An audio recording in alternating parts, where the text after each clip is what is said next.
Hi, and thank you for tuning in to Noir Histoire. I'm Natasha, and in this episode, I'll be discussing Love and Basketball. Love and Basketball is one of those movies that other people talk about, and I just sit there wondering if we watch the same movie. For some reason, people watch this movie and just absolutely love it, while I think it's just okay. Don't get me wrong, it's not a bad movie, but I just don't get why people seem to love it. On a basic level, it's a story about the girl and boy next door who meet as kids, become high school sweethearts, go through some rough patches, and ultimately end up together. But there's a lot of nonsense along the way that left me wondering why this one-sided relationship was being prolonged. The movie begins in the early 1980s and is set in Baldwin Hills, an affluent, historically black neighborhood in South Los Angeles. A young Quincy McCall, played by Glendon Chapman, meets Monica Wright, played by Kyla Pratt, shortly after her family moves in next door.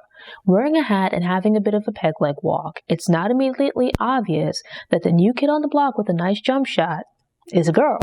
Upon removing her hat to reveal her face and hair, Quincy reveals that despite his young age, he's an entitled jerk who holds surprisingly antiquated views about gender roles. The pair, along with two of Quincy's friends, square off for a game of 2-on-2 in the driveway. There are the expected basketball movie shots of dribbling, shooting, etc., which show that Quincy and Monica are pretty good, while the other two kids are scrubs. They're pretty much non-factors, and this becomes a game of one-on-one. As the game winds down, Monica goes for a shot, and Quincy is so determined to beat her at any cost that he commits a flagrant foul. Quincy's push causes her to not only miss the shot, but in falling, cut her face, which leaves a small but visible scar on her cheek. Yes, Quincy is still a child at this point, and kids can be jerks who hit or push to get their way. But Quincy isn't a toddler or preschooler, so he's old enough to know that pushing someone to avoid losing a basketball game is unacceptable. He makes Monica a card as a way of apologizing, and the two make up, which later results in him asking her to be his girlfriend. Unclear about what this new relationship status means, he explains his understanding as they play basketball, ride to school together, and he gives her flowers when she's upset.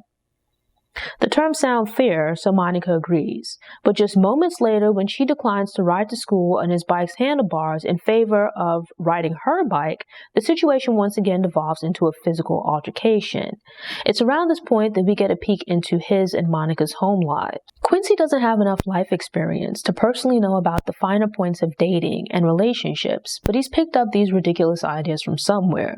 He's the only child of a dad, Zeke, played by Dennis Haysbert, who plays professional basketball for the Los Angeles Clippers, and a mom, Mona, played by Debbie Morgan, who is, I guess, like an OG basketball wife. His father offers him a pep talk about what it means to be a man and the philosophy of not using the word can't. It sounds like some life coach mumbo-jumbo that initially glosses over Quincy's use of profanity. While it might be a brief moment, it offers a bit of insight into how manhood and masculinity are being defined for Quincy.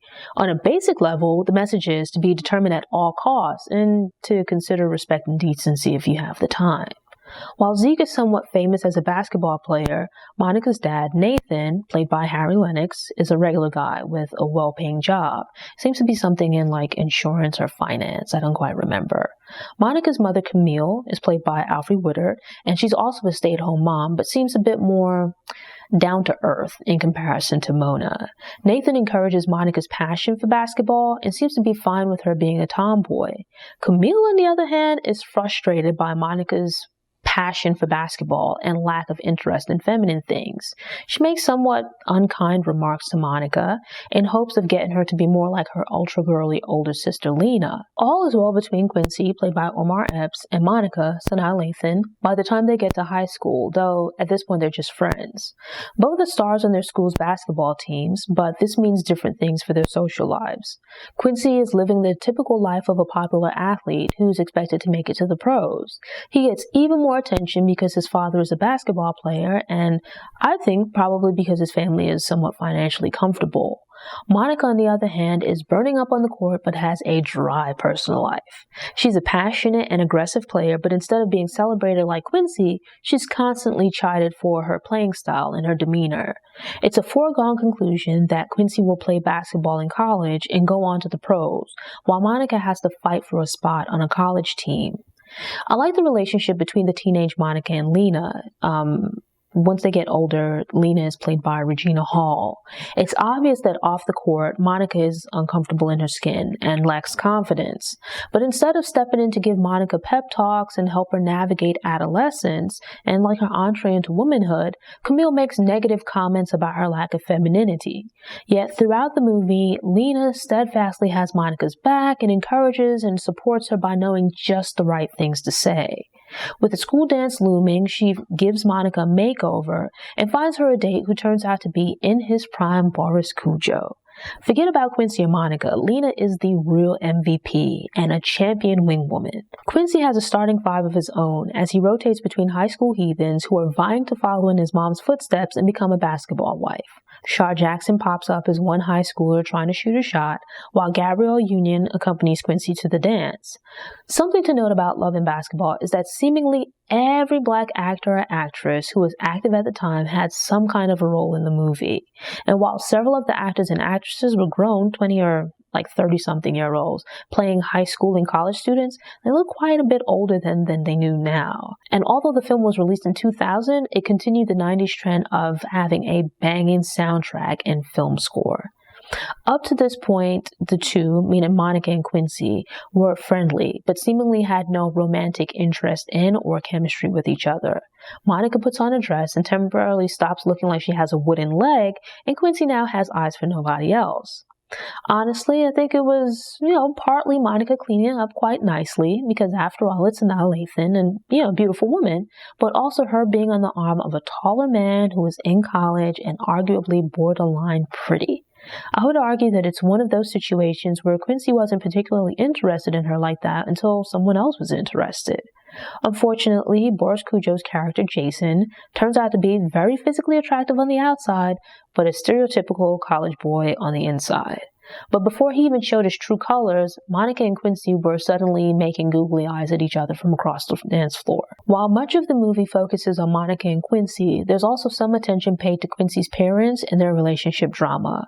Over the years, I've come to know Dennis Haysbert as the older man with the deep voice who appears in the Allstate commercials, and more recently, 24. I previously knew him as Whitney Houston's classy but trashy married love interest in Waiting to Exhale, but it wasn't until I recently rewatched Love and Basketball for this review that I realized, he was a nice-looking man, face and body-wise. Debbie Morgan has always been a cutie patootie and an incredible actress, so the two playing opposite each other seems a bit more balanced, though their marriage is an absolute dumpster fire. Zeke, now retired from basketball and is like some kind of a businessman. I don't know what kind of business he was running, but apparently it required frequently attending meetings in the dead of night. I was put off when Mona started talking to him about never being at home, and he copped an attitude and became quite rude. But it gave me pause when she picked up whatever it was and threw it at the wall over his head. With the two of them at war, Quincy grabs his stuff and crosses the yard to sleep on the floor in Monica's room.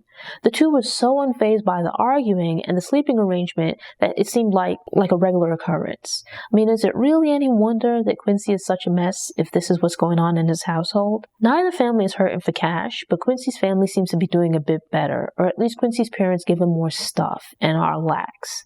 In high school, he has a car, and while his mom tells him about girls being out to trap him, she doesn't exactly put her foot down about him having random girls in the house.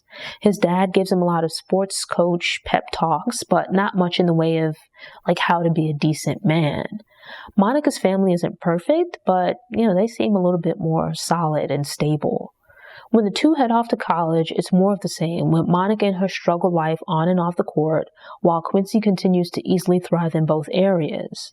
Quincy and Monica have had different experiences in pursuing their hoop dreams.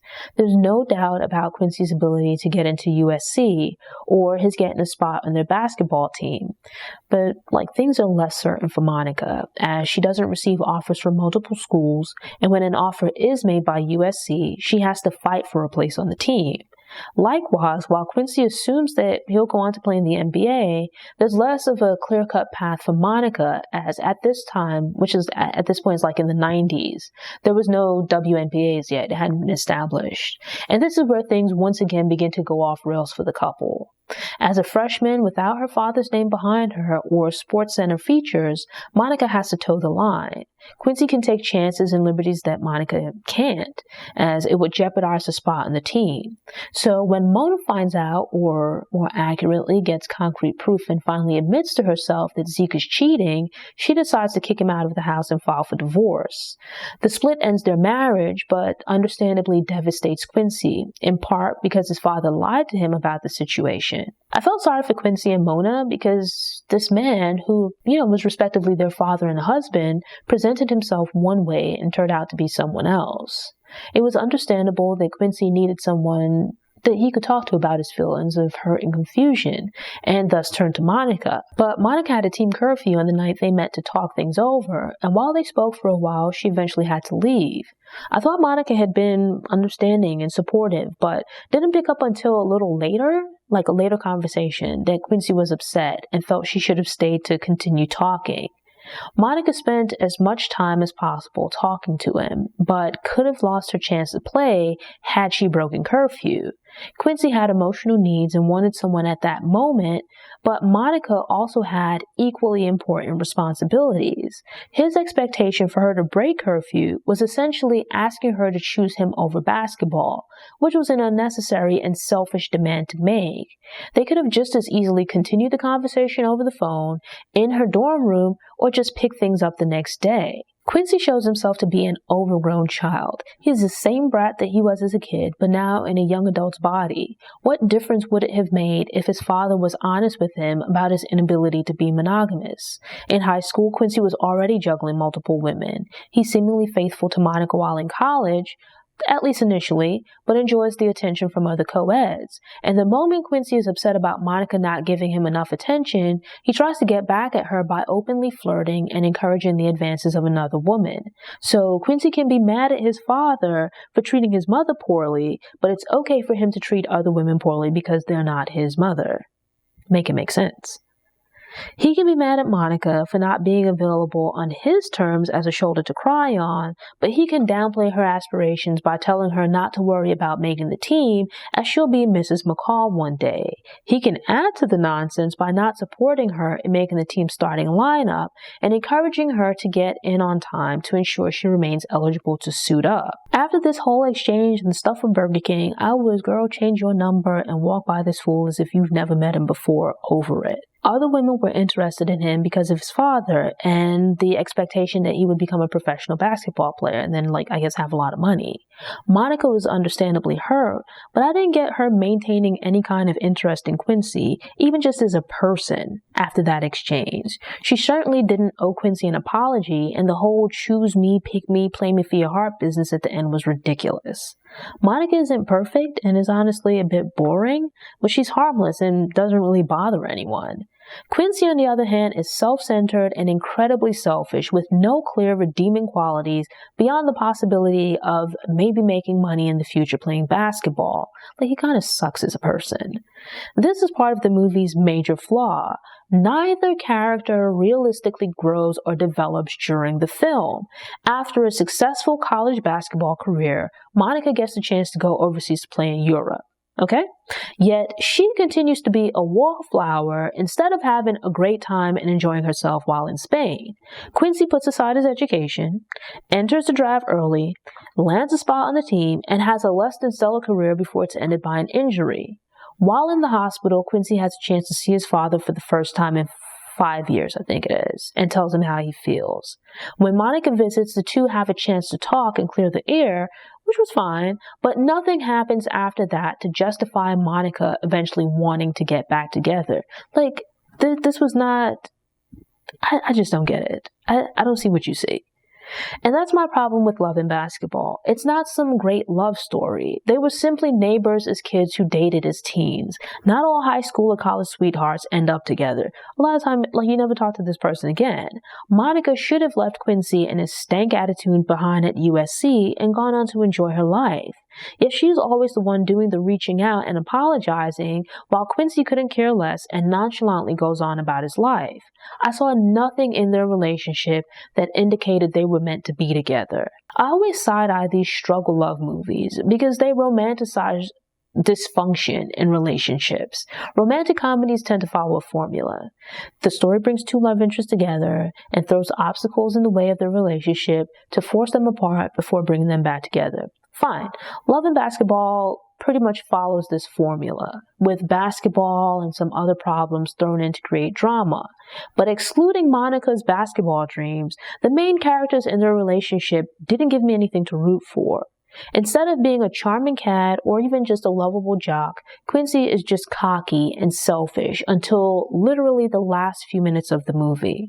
Monica's the girl next door, and she manages to momentarily break out of her shell for their school dance before immediately regressing.